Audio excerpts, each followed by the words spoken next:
everybody. I want to jump on and show you what I'm doing for dinner tonight. So if you know me, I'm all about quick and easy and getting things done just as simply as possible. And so I'm going to show you how quickly this goes together. So I'm a big fan, huge fan of our quick cooker. So if you've got a pressure cooker, I hope you're using it because it's so quick and easy. And I just love ours because it has got a lot of pre-settings on it. And that's really what I use. And we've got so many great recipes. So check out our recipes on our site and just send me a note if you want to get a recipe on something specific and you can't find it. I will help you with inspirations. And honestly, it's just so easy as turning a knob, and they're really quick to figure it out. So I'm going to throw in the chicken.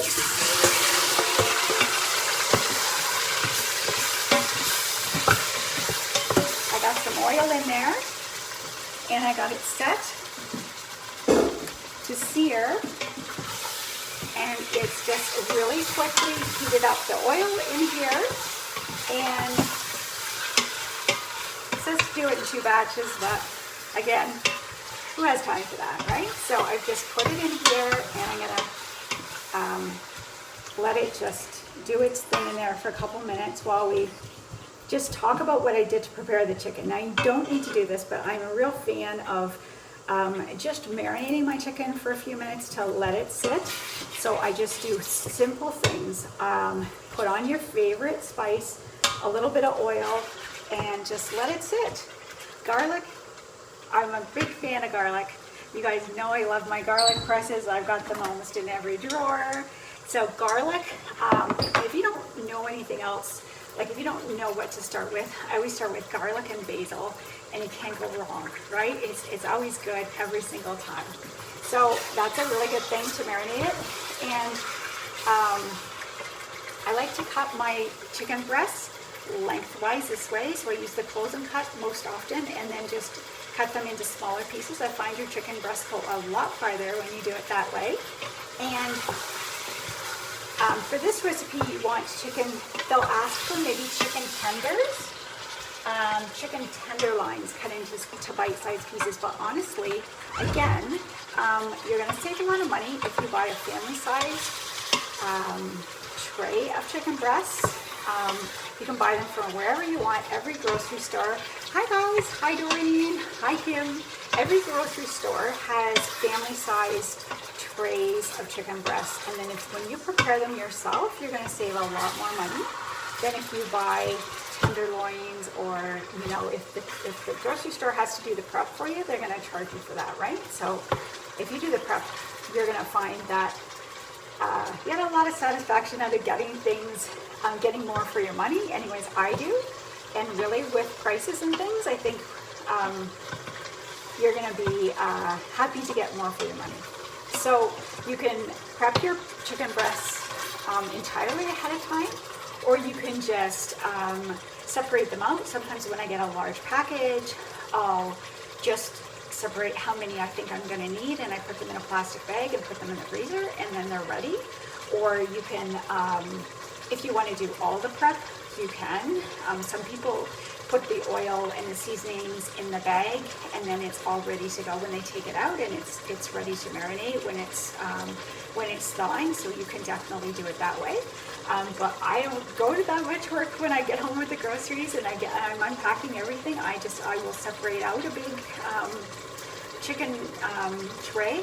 Often I'll do a big chicken tray at once. I'll cook up all the meat, and then I'll decide if it's too much for what I'm cooking. I'll either use it during the week and for leftovers and for lunches, or I'll freeze it cooked, and then I'll use it in a different dish. I'm big for using chicken in different ways. If I've got leftover chicken, I might use it in a soup, or like I say, we're always taking leftovers for other things like lunches. I make lunches right from our suppers. So I'm gonna cancel this out so it's done searing. We don't want to completely cook it, and then we're basically done. So we're gonna use our tomato sauce in here. I made my own. You guys know me, you know we have tons of allergies. I literally took 3 tomatoes that were a little bit overripe, and I broke them down with our mix and chop. If you know, again, Pampered Chef, you know that mix and chop is a hugely popular tool. Ask me more about it if you want to know more about the mix and chop. But the mix and chop is great for breaking down hamburger, anything ground, and it's a great tool. And the nice thing about the mix and chop, this little one here, is it's not an expensive tool, but it's a tool you get a lot of mileage out of. You're going to use it for lots of different things. My daughter-in-law uses it to mash her potatoes. I use it, like I say, to break down a lot of things. My husband, he doesn't like his hamburger all broken down really small, but a lot of people do. They like their hamburger broken down small, and they love the mix and chop. Okay, so I'm putting the sauce in. So my sauce was, I took 3 big tomatoes. I broke them down with a mix and chop. I added garlic and basil, of course, and I let that marinate. And then I added 2 cans of tomato paste and a little bit of salt, and 2 cans of water that I used from the tomato paste, mixed it up, and that's all that was. And my goodness, it's delicious. It's a very inexpensive. It's a lot more inexpensive than buying a jar of tomato sauce. But if you want it really simple and easy, just put in a jar of tomato sauce in this recipe and it tastes great. It's because of our allergies that I learned to cook this way. It's more out of necessity, but it's also very economical. In some ways, some things are definitely, I know, you know that gluten-free products can be very expensive as well. So I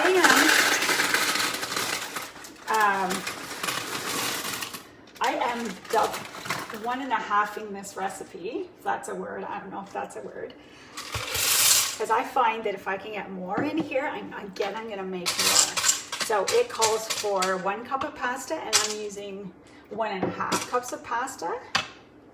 And then there's always a cup of water. So that's going on top. And you don't have to sink your pasta, but I tend to like to sink my pasta. I don't know if I have to, but I like to just sink my pasta underneath.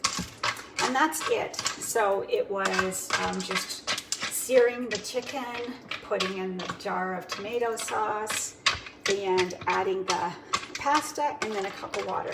And your cup of water, always in your quick cooker or your your pressure cooker, yes, is just to cause the steam. So always make sure to add your cup of water. Even if you think you've got a lot of water, you can't go wrong with having extra water. All right, so again, I always point out our safety features. This is where you release the steam and it comes out over here. So it's very far away. And I really like that feature because safety is huge. And then this red indicator will show that it's up when the steam is under pressure, and then you cannot lift the lid or do anything with it, and that's always good to know. Now for this recipe, we're going to adjust it for 5 minutes, and so I'm going to go ahead and set it here, and I can adjust the time easy peasy. Again, very, very easy with everything you do here. I was a bit nervous when I first got it, I have to say, because I remember my sister-in-law's. I always tell people, which was on the stove looking like it was going to explode and hurt me badly. But we use this literally every day. We cook rice in it, we cook desserts in it, we cook pasta in it, we cook, what else do we cook in it? I guess we cook roast in it, we cook chicken in it, we cook beef in it. There's so many things we cook in it. And honestly, I've gotten so used to using this. Between this and my grill, we use our air fryer, but I use the grill more. I use this more. I use our blender, but the grill and the quick cooker, I probably are my 2 go-tos. Honestly, it's working all the time, unbelievably so. It's just, yeah.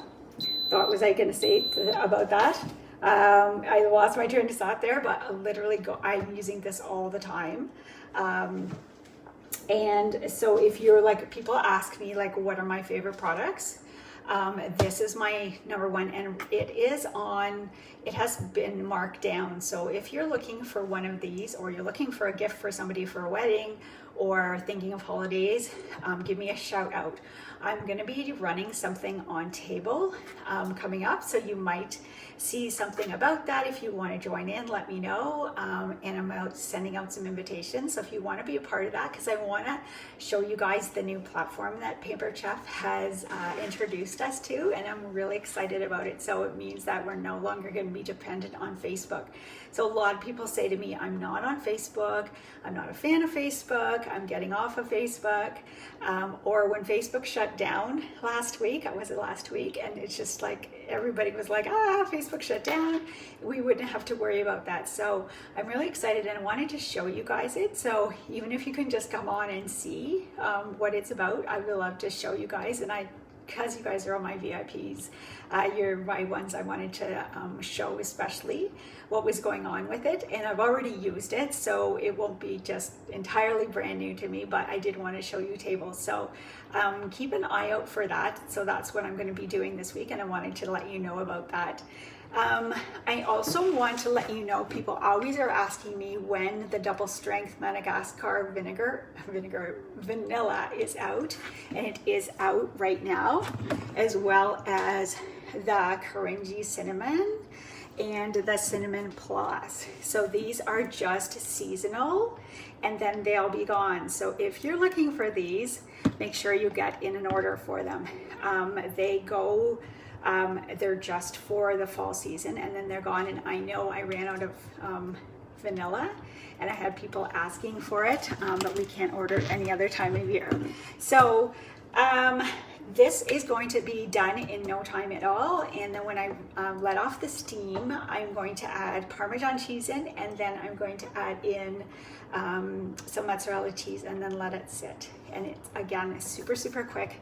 And that is one of my go-to recipes. So I am going to show a little bit more, but I'm going to end this one and probably come back on, because I tend to be so long. So if you want to see another one, you can jump on the next one. So thanks for watching, guys, and I hope you have a great night. And yeah, let me know what you guys are making for dinner, and I'll check back and see if there's any questions. All right, guys, thanks.